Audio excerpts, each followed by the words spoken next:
할렐루야.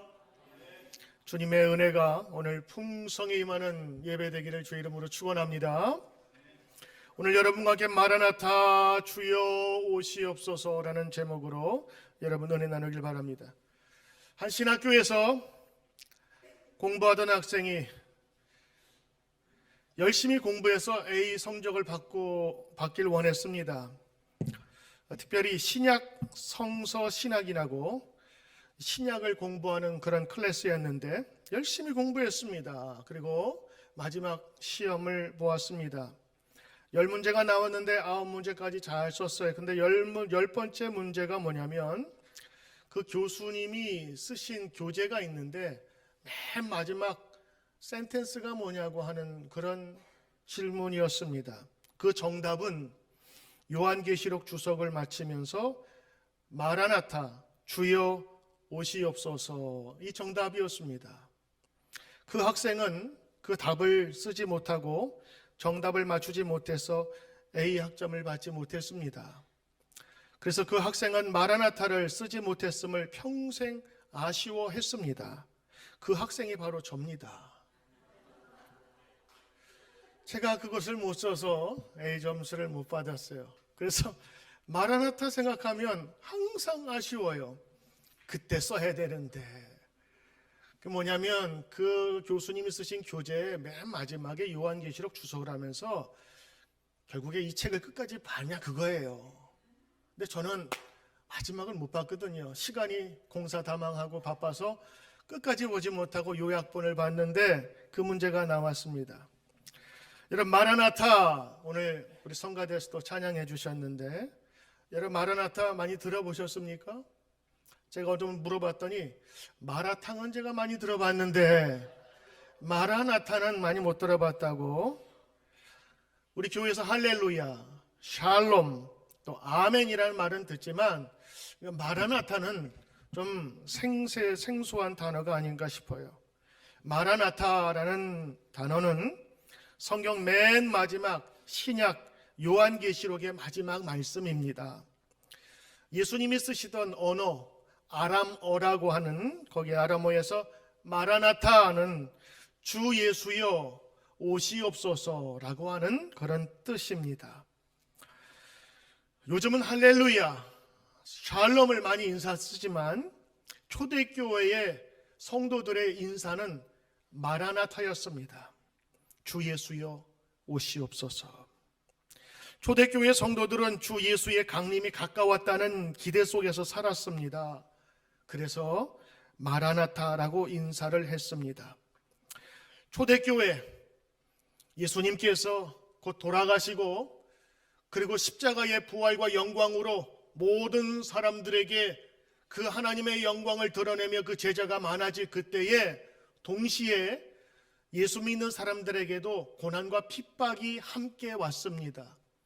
그때에 이 마라나타는 다시 오시길 기대하고 간절히 소망했던 초대 교인들의 열망이 담겨져 있었던 것이죠. 교인들은 서로 만나면 서로 악수하고 포옹하면서 마라나타를 서로 외쳤습니다.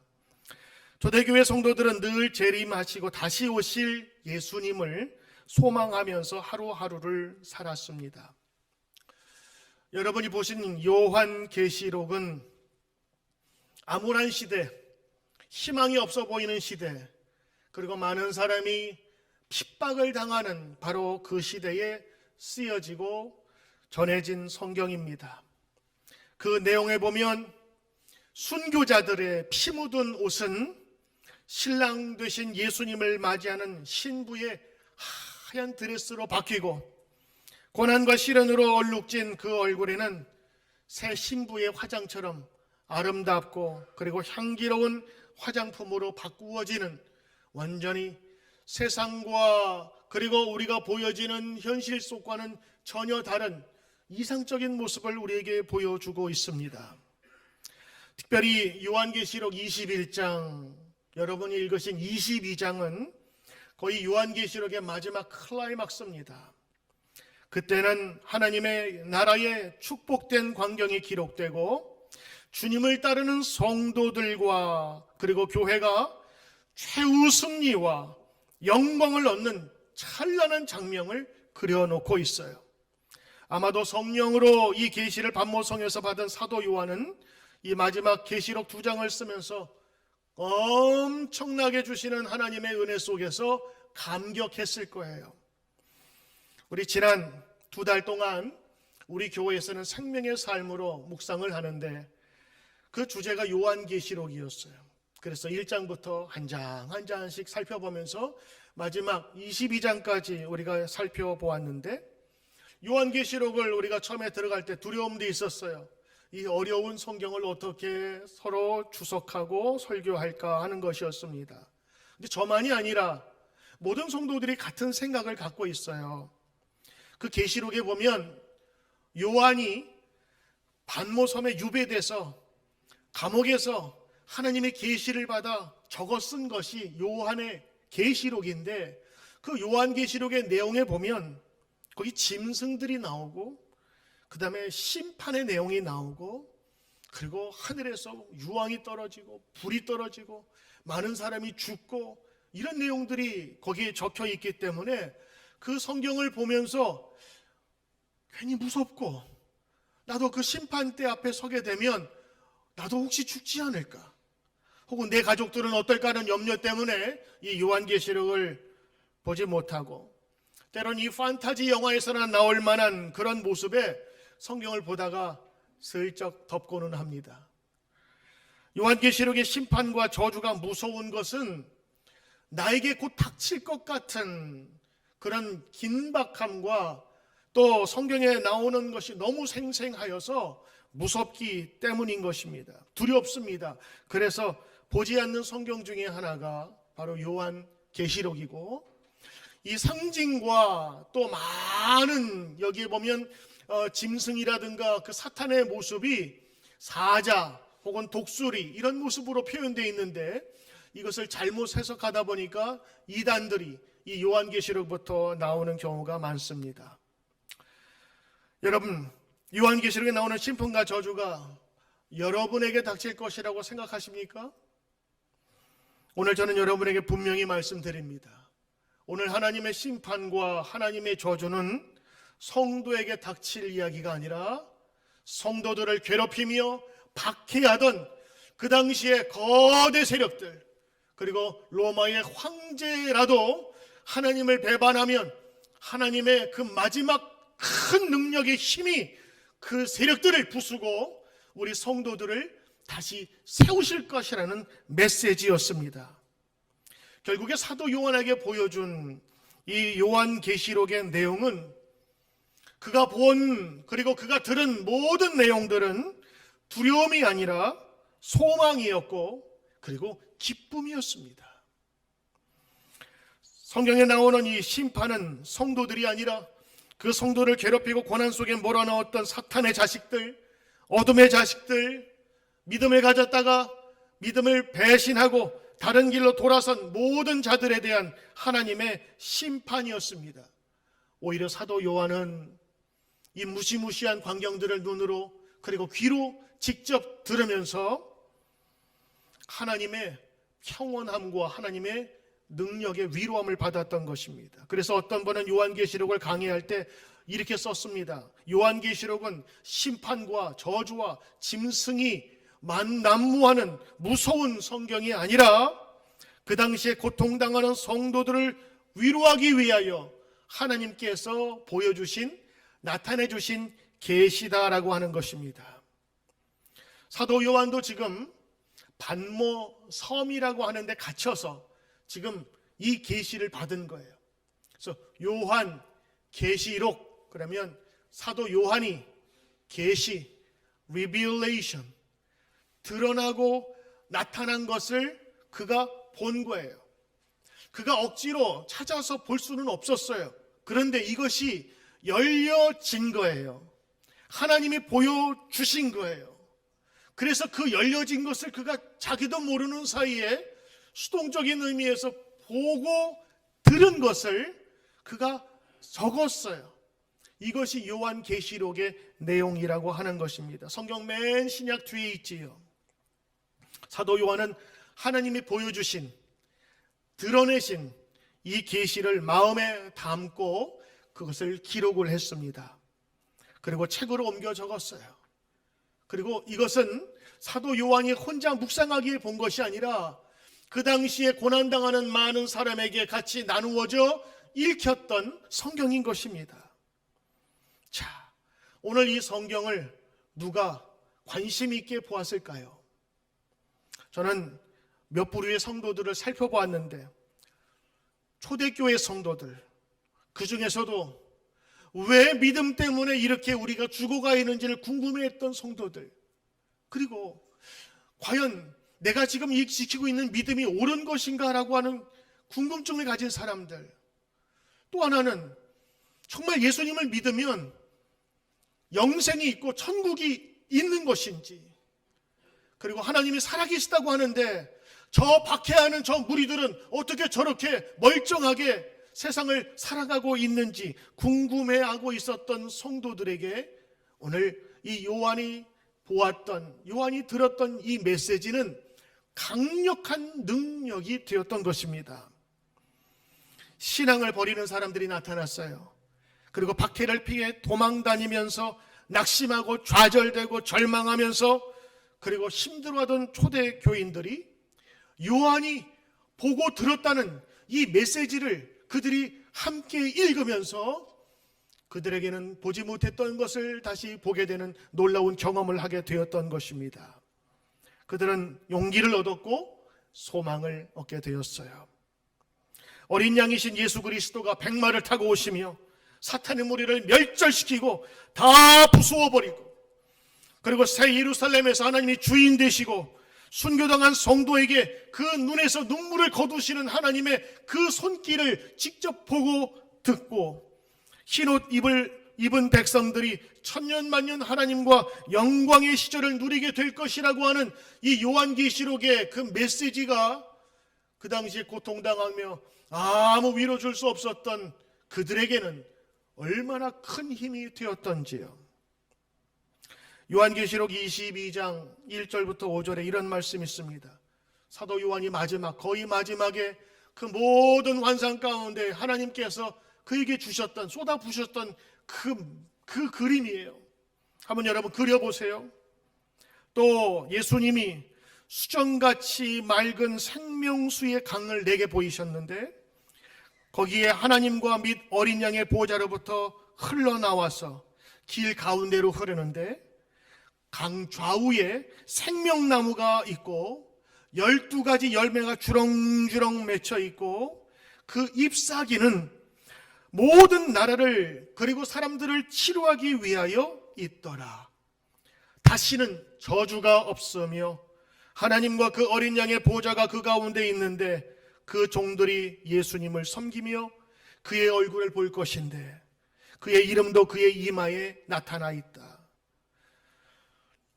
5절, 다시는 밤이 없고 등불과 햇빛이 쓸 때가 있으니 이는 주 하나님이 그들에게 빛이심이라. 그들이 세세토록 영영토록 왕노릇하리로다. 여러분 오늘 이 말씀 들으면서 그런가 보다 싶을지 모르지만 진짜 이분들은 어둠 속에 있었어요. 촛불 하나 켜놓고 자기의 소리들이 외부에 퍼질까봐 조용조용히 예배드리면서 사도 요한이 보았던, 사도 요한이 들었던 이 말씀을 그들이 조금 함께 나누면서, 그리고 그토록 그들이 힘들어하면서 보지 못했던 하늘나라의 비밀이 열려져서 앞으로 되어질 일들을 그들이 보고 믿게 되는데, 이 말씀을 들을 때마다 그들은 갇혀졌던 육신의 눈을 벗어버리고 영혼의 눈으로 하나님께서 보여주실 새로운 세상을 보게 된 것입니다. 그들이 지금은 어둠 가운데 있어요. 그러나 등불과 햇빛이 이제는 쓸 데가 없어요. 왜냐하면 하나님이 그들에게 빛이어 주시기 때문에 그들은 작은 예배를 드리면서, 어두운 곳에서 예배를 드리면서 영광의 빛이 넘쳐나는 하나님의 그 영광스러운 장면을 기억하고 소망하면서 예배를 드렸던 것입니다. 그리고 예배 마지막, 성찬식을 할 때나 예배 마지막에 마라나타, 마라나타, 주 예수여, 이 어둡고 그리고 절망적인 이 세상에 주님 오시옵소서라고 그들은 고백했던 것입니다. 이 마라나타가 초대교회의 가장 중요한 신앙의 뿌리가 되었어요. 고난도 이길 수 있는 힘을 주었어요. 이 마라나타, 주 예수여 오시옵소서, 사도 요한이 받았던 이 계시야 말씀이야말로 초대교인들에게는 그들이 순교를 하더라도, 세상에서 그 모든 것을 버릴지라도 가장 가져야 될 것이 믿음임을 알려주게 된 것이에요. 요한계시록 21장, 바로 그 전장에는 예루살렘 성이 나옵니다. 우리 설교 후에 오늘 한 교수님께서 여러분 거룩한 성을 함께 불러주실 텐데, 그 거룩한 성은요, 하나님이 거하시는 성, 하나님께서 임재하셔서 앞으로 우리가 하나님과 함께 거할 성을 얘기하는 거예요. 그래서 거룩한 성, 위대하고 높으신 그 성을 찬양하는 것입니다. 21장 23절에 새 예루살렘 성은 해나 달의 비침이 쓸데가 없다. 왜냐하면 하나님의 영광이 비치고 그 어린 양이 등불이 되기 때문이다. 24절, 세상의 모든 나라들이 그 빛 가운데 다니고 땅의 왕들이 자기 영광을 가지고 그리로 들어가리라.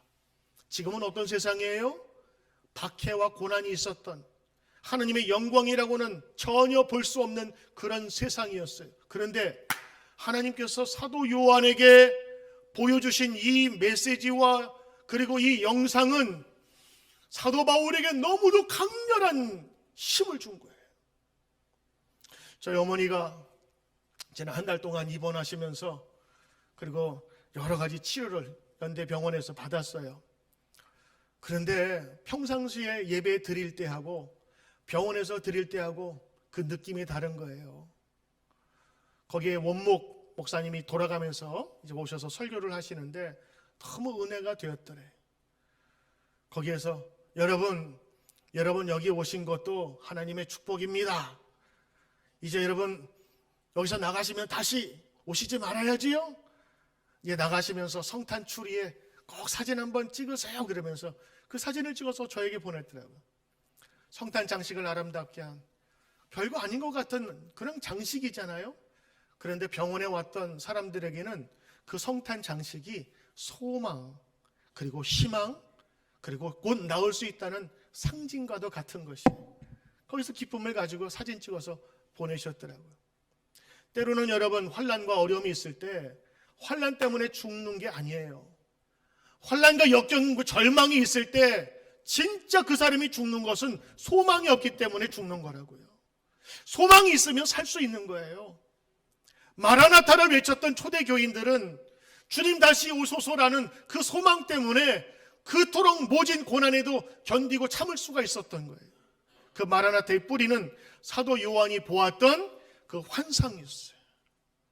저는 여러분들 기도 중에 때로는 마음에 답답하고 풀 수 없는 아픔이 있었을 때에 여러분 성전에 와서 기도하십시오. 하나님께서 기도하실 때에 여러분에게 꿈이든 환상이든 여러분에게 보여주는 이미지, 이 놀라운 넘쳐나는 밝은 이미지, 하나님과 함께하는 그 모습과 소리를 여러분이 기도 중에 듣기를 주 이름으로 축원합니다. 그러면 그 사람 살 수 있어요. 어떤 집사님, 우리 교회 집사님이에요. 그 집사님이 자기가 10년 동안 살던 개가 죽으셨어요. 얼마나 슬퍼. 그런데 그 슬픔 때문에 밥도 못 먹고, 실제로 예를 들으니까 어떤 분은 석 달 동안은 눈물을 흘리신다고 그러시더라고요. 진짜 그 강아지가 주는 그 가족과의 그 같은 그 친화력이 있어요. 그러니 그 개가 보통 10년 살고 15년 살다가 죽지 않습니까? 그 개가 이제 죽으셨어요. 그러니까 너무 마음이 아파서 하나님, 예배 드릴 때마다 그렇게 눈물도 안 흘리던 분이 그렇게 슬퍼하면서 그렇게 기도하면서 예배를 드려요. 그런데 그 집사님이 어느 날 얼굴이 환해졌어요. 그래서 아니 어떻게 되시지? 저분이 뭐 새로운 개를 들어올 텐나 생각했더니만 그게 아니고 어느 날 이렇게 밤에 꿈을 꾸는데 그 키우던 개가 뒤에 날개가 달려가지고 이렇게 영화 보면 이렇게 팍팍팍 날아가잖아요. 그리고 요 위에 이렇게 그 만화 영화 보면 이렇게 천사들 동그란 거 있죠. 이렇게 링. 그 링을 걔가 이렇게 하고 뒤에 날개가 달려가지고 막 웃으면서 막 하늘로 이렇게 막 날아가더래요. 천국에 간 건지 그건 모르지만 하여간 이분이 본 거는 자기가 키우던 개가 죽어서 너무 슬펐는데 그렇게 행복하게 웃으면서 천사의 모습이죠. 그렇죠? 우리가 보았던 날개 바짝바짝거리면서 링이 달린 그 모습을 보면서 이분이 위로가 된 거예요. 그래서 그 다음부터는 절대 그 눈에서 눈물이 흘리지 않고 기쁨으로 다니시더라고요. 여러분, 이거는 주님께서 주신 것인지 저는 모르겠어요. 그런데 이분은 그 꿈에서 자기가 사랑하던 개가 그렇게 행복하게 하늘로 날아가는 것을 보면서 근심과 수심이 없어져 버렸어요. 여러분, 개가 날아가서 그렇게 행복해하는 모습 한 장면만 봐도 그분 인생이 바뀌는데 생각을 해보세요. 며칠 동안, 아니 몇 달 동안 그가 기도하면 기도할수록 하나님께서 거대한 능력과 군사들이 이 세상으로 하나님께서 심판하러 오시며 그 모든 악한 괴물들과 짐승들을 다 멸하시고 마지막에는 하나님께서 보여주신 그 명장면, 새 하늘과 새 땅이 열리고 그리고 새로운 예루살렘 성에 거기에는 어둠이 없고 빛이 찬란하게 비치며 수많은 순교당한 성도들이 자기 후를 맞이하기 위해서 신옷 입은 천사의 모습처럼, 그리고 바로 몇 달 전에 순교당한 그 사람이 하나님의 보좌와 함께 있는 그 영광스러운 모습을 볼 뿐만 아니라 주님께서 말씀까지 해주세요. 내가 이들의 눈물을 거두리라, 내가 이들과 함께 하리라, 내가 이들을 세워주리라. 이 어마어마한 사운드를 그가 사도 요한이 받으면서 그는 얼마나 힘을 얻었겠어요. 근데 그 장면이 한두 개가 아니에요. 오늘 제가 여러분에게 말씀드리는 거는 어떤 성도에게는 한 장면도 그에게는 그의 마음을 바꿀 수 있는 힘이 되는데, 사도 요한은 그냥 하나님께서 영화를 그냥 몇 시간짜리를 보여주듯 총천연세계 서라운드로 말씀하신 그것을 기록한 것이 요한계시록이다, 그거예요. 오늘 이 메시지는 세상의 악과 어둠을 이기신 예수님의 모습을 표현하고 있습니다. 사도 요한은 이 놀라운 장면을 보고 또 듣고 또 들었어요. 그가 얼마나 문필력이 있었는지 모르지만 그가 본 곳을 글로 다 옮기지 못해서 22장밖에 되지 못했던 거예요. 아마 이것을 정말 자세하게 묘사하고 그리고 그 모든 것들을 이야기했다면 더 많은 내용이 담겼을지 모릅니다. 사도 요한은 마지막 이 모습을 보면서 덩실덩실 춤을 추었을 거예요. 밖에서 보던 간수가 미쳤구나 이제, 그런 이야기를 할 정도로 그는 그 속에 들어가 있었어요. 그걸 뭐라 그러죠? 황홀경에 들어갔다 그러죠. 이 세상 정신이 아니라 하나님의 신비 속에 들어가 있는 거예요. 저는 여러분들이 성경을 읽을 때 1장부터 22장까지니까 보통 1장에 나와 있는 계시를 1시간 중에 받았다면 21장이나 22장은 한 2시간 정도 됐겠다. 저는 그렇게 생각하지 않아요.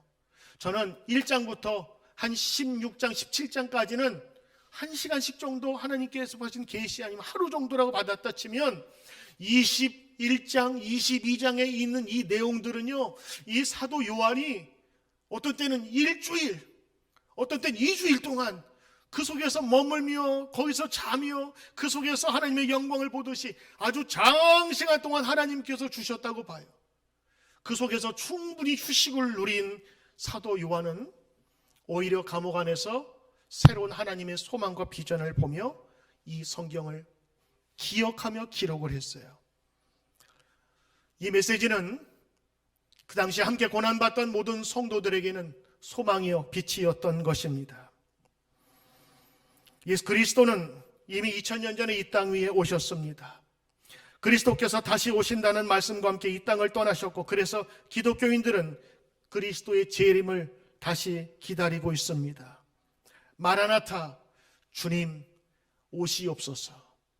오늘 이것은 그냥 괜한 소망으로 드리는 말씀이 아닙니다. 하나님께서 분명히 약속하셨기 때문인 것입니다. 저는 오늘 여러분 이 마라나타의 신앙을 저는 한 세 가지로 여러분과 함께 간략하게 정리하고자 합니다. 첫째, 예수님의 오심을 기다리는 마라나타의 신앙은 예수님이 오심으로 말미암아 그들을 치유하기를 원하셨던 것입니다. 세상에는 아직도 치유받아야 될 곳도 많고, 그리고 수많은 상처들이 아물어야 될 장소들이 너무 많습니다.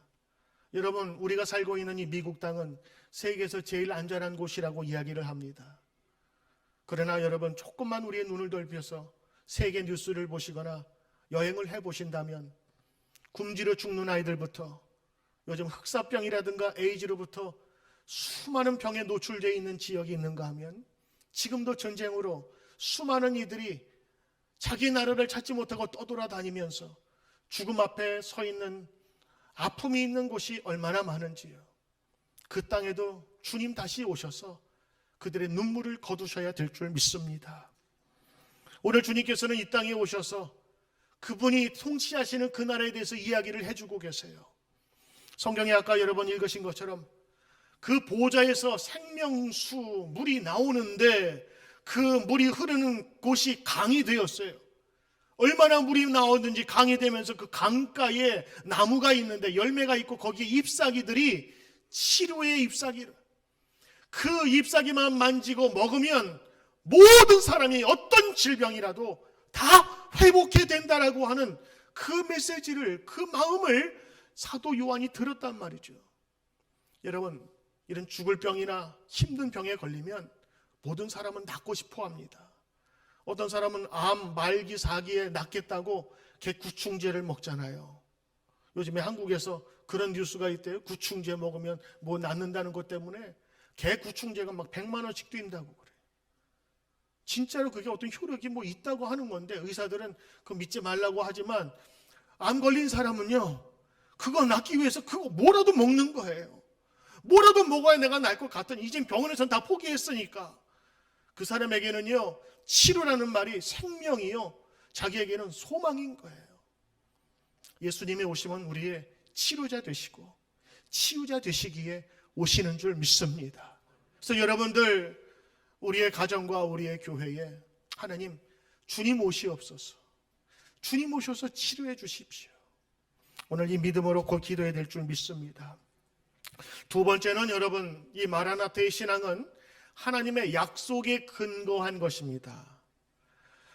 주여 오시옵소서 그냥 외친 게 아니라 21절에 보면 뭐라고 되어 있냐면, 이 모든 것을 행하신 이가 말씀하시되, 예수님이죠.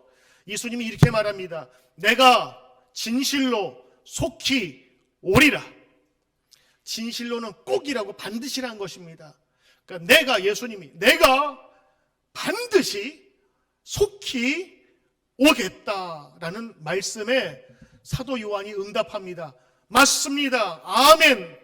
주님 말씀대로 오시옵소서. 그래서 오늘 이 메시지는 주님 오시옵소서 그런 내 개인의 소망이 아니에요. 주님의 약속입니다. 주님께서 오시겠다 말씀하셨기에 나는 그 뜻대로 될 줄 믿습니다 하는 말씀에 대한 신뢰인 거예요. 세상 모든 사람들은 죽으면 끝이라고 얘기하고 하나님의 심판이 없다고 생각할지 몰라도 아니에요. 성경에는 그렇게 나와 있지 않아요. 그리고 내가 곧 속히 오겠다고 하는 예수님의 말씀을 믿었던 성도들은 지약 굴을 파면서까지 자기의 믿음을 지키려고 노력했고, 수많은 순교의 그 아픔도 겁을 내지 않았어요. 왜요? 그 순교가 그들의 영광스러운 하나님의 나라의 그 비밀을 거둘 수가 없었기 때문인 것입니다. 여러분, 인류와 사람은 모든 역사 속에서 어두움과 절망에 취할 때에 이러한 하나님의 도우심을 소망하며 기도했던 것입니다. 카타콤에서 모인 그리스도의 공동체가 때로는 빛이 들어오지 않는 그 어둠한 곳에서 믿음을 지키기 위해서 그곳에서 믿음을 지키며 하나님께 나가며 마라나타, 주님 오시옵소서 말씀에 근거한 고백을 했습니다. 아프리카에서 미국으로 끌려간 흑인 노예들이 하루 종일 채찍과 욕설 속에 시달리다가 저녁에 통나무 집에서 조그만 불을 펴놓고 그들은 성경을 읽고 기도했다고 합니다. 이 고통스러운 노예 생활이 벗어나도록 오 주님, 오 주님, 슬프면서 구슬프면서 그들의 한이 담긴 그 흑인 연가라 그러지요. 거기 보면 등장하는 단어들이 있어요. 저 천국으로 날 인도하소서, 저 광명의 곳으로 나를 인도하소서. 어둠 속에 있었던 그들의 희망은 주님의 천국의 땅이었습니다. 나치 수용소에서도 이러한 기도는 똑같이 드려졌습니다. 나치 독재의 희생물로 많은 사람이 가스장이나 처형장으로 끌려가면서 저 거대한 악의 세력들이 물리쳐지기를 그들은 요한계시록에 나타난 하나님의 거대한 큰 세력에서 용기와 힘을 얻었습니다.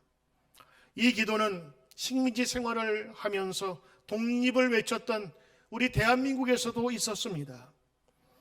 1919년 3.1 운동 이후에 수많은 사람이 독립운동을 위해서 그때로는 그 경찰한테 잡혀서 일본 경찰한테 잡혀서 수많은 고난과 어려움을 잡힐 때에도, 그리고 신사참배로 교회가 어려움을 당할 때에도 그들은 교회에서 민족 자긍심을 가지고 주님께서 주신 그 마음으로 찬송을 했어요.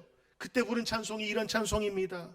주 예수의 강림이 불원하니 저 청당 복 받을 자 회개하네.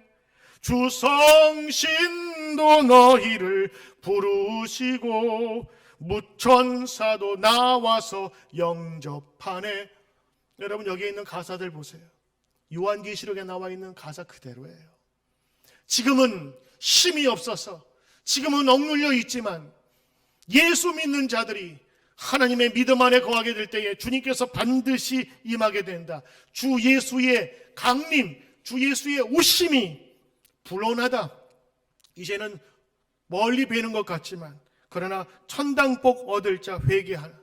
하나님께서 오실 것을 소원하면서 기도했던 그 찬송인 것입니다. 고통 속에서, 어둠 속에서 어떤 때는 찬양의 빛이 더 강렬하게 빛납니다. 어둠은 어두울수록 작은 빛이라도 또 강렬하게 보이는 것처럼 우리가 평상시 건강하고 많이 쓰고 많이 가질 때는 하나님의 빛을 소망하지 못해요. 그러나 아플 때, 병들었을 때, 환난 당했을 때 우리는 약속의 말씀을 붙들고 가는 것입니다. 사랑하는 성도 여러분, 우리는 대강절을 지내고 있어요. 주 예수님께서 내려오심, 오심을 기대하며 준비하는 때가 바로 이때입니다. 성탄절 4주 동안 대강절을 지키는데 오늘은 세 번째 주일이지요. 오늘 성경에서 말한 것은 두 번째 주님께서 오시는, 우리 땅에 오시는 그날을 소망하면서 기대했던 것을 이야기하며, 대강절은 초림, 처음에 이 땅에 오신 예수님을 소망하면서 기다린 이야기들을 보여주고 있는데 그 내용은 같아요. 세상을 구원하시고 우리에게 치유 주시고 생명 주시고 약속의 언약으로 허락하시는 하나님이 우리에게 오셔야 된다고 하는 것입니다. 마태복음 24장 35절에 보면 예수님은 역사의 종말과 자신의 재림을 예언하면서 천지는 없어지더라도 내 말은 없어지지 아니라 말씀하셨어요. 오늘 이 마태복음에 나타난 예수님의 말씀처럼 사도 요한은 그 말씀의 분명한 메시지를 소망했습니다. 내가 다시 반드시 속히 오리라. 그 말씀에 아멘, 맞습니다. 주님 오셔야 됩니다. 주님 오시옵소서. 이 말씀은 주님께서 말씀하셨으니 약속대로 될 줄 믿습니다 라고 하는 것입니다. 이제 한번 가시면 끝이 아니라 다시 오시겠다고 약속하신 주님의 그 말씀을 우리는 기다리며 주님께 나가야 될 줄 믿습니다. 어느 때인가요? 세상에 이런 일이라는 것에 이런 사연이 하나 올라왔어요. 기르던 개가 있었는데 주인이 멀리 돌아가서 교통사고로 돌아오지 못했어요. 근데 그 반려견이 그 밖에 나가서 주인을 기다리는 거예요. 하루, 이틀. 옆에 동네 사람들이 개한테 주인이 없어졌으니까 먹을 것을 주는데 그 개는 그 주인이 오는 그 입구에서 거기에서 하루, 그리고 한 달, 6개월간을 그렇게 매일 나와서 거기서 기다리는 거예요. 그게 너무 신기하고 너무 이쁘고 대견하고, 사람도 못하는데 어떻게 저 주인을 저렇게 기다리며 따를 수가 있을까 하는, 세상에 이런 일이 거기. 여러분, 개도 자기 주인을 충성스럽게 따라다니면서 그 신의를 지킨다고요. 성도들에게 가장 큰 힘이 있다면 우리가 받은 믿음을 잘 지키는 거예요. 우리 이 세상은 이제 얼마 남지 않았어요. 길어야 20, 30년, 아니 100년은 더 사실 분 계실까요? 100년 더 산다 해도 100년, 여러분 금방 지나갑니다. 그러나 영원한 세상이 우리에게 있음을 우리는 이미 알고, 영원의 가치를 두는 사람은 이 짧은 인생에 여기에 연을 두지 않아요. 이제 주님께서 오실 날을 기대하면서 치유의 주님으로, 그리고 말씀을 성취하기 위해서 오시는 그 예수님, 구원자로 오시는, 그리고 우리의 가정과 교회와 일터에 직접 오셔서 모든 것을 안으시고 마지막 악의 무리를 제하실 뿐만 아니라 승리자로서 우리를 세우실 그 영광스러운 예수님을 오늘도 감사하며 기다리며 주님께 나아가시는 저와 여러분 되시길 주의 이름으로 축원합니다. 기도하겠습니다.